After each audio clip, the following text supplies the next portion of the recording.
I have my daughter, she's 4, and she comes home and she'll say, oh yeah, but girls can't play football. And I'm like, where did you get that from? Like you've been playing football since you were in my tummy, and she has a Spider-Man t-shirt, and she used to love this t-shirt, like it's got holes in it. She loves it.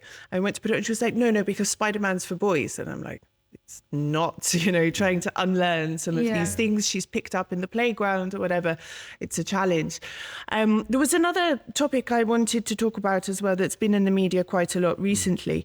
And this is to do with social media. And I find this terrifying because when I was a kid, we didn't have social media. When I was a teenager, we started with like MySpace and things like that. But the social media that we have today is just, it's a world away from what I remember.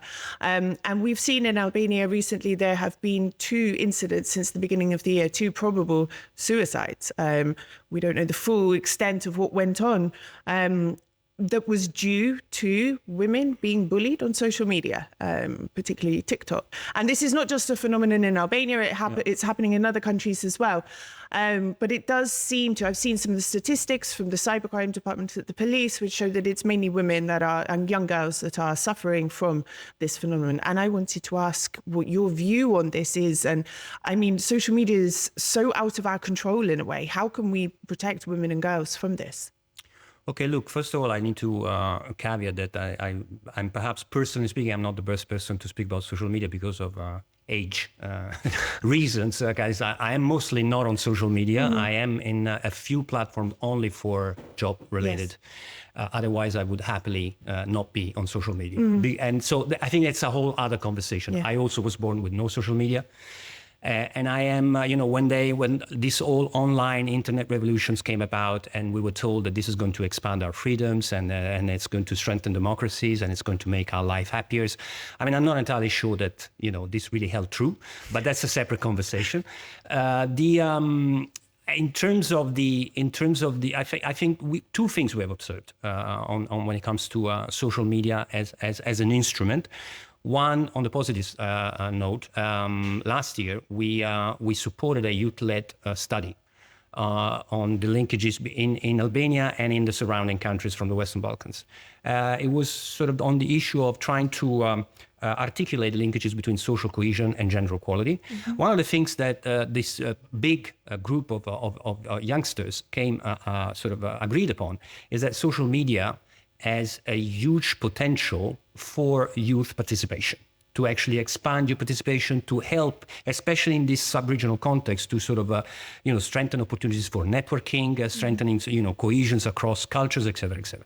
So I think that's something. And in fact, we've been following through with that recommendations. We've launched about a month ago a campaign that is called Imagine on social media, using also media professionals and influencers to really try and rewrite a little bit the narratives that are still sort of defining so much the region in so many negative terms all too often.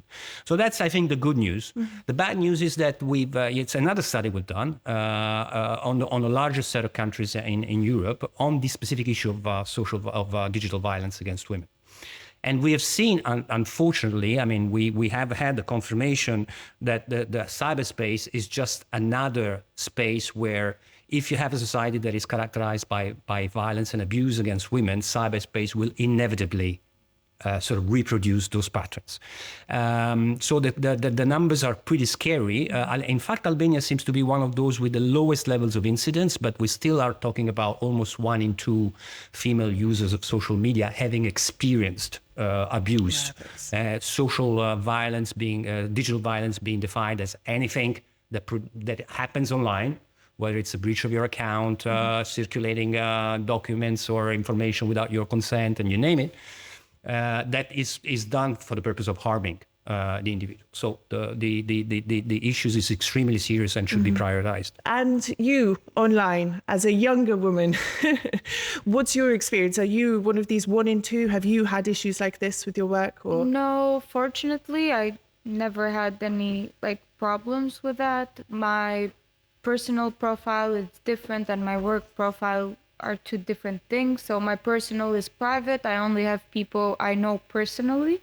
And for my work profile, I haven't received any. No, I actually have.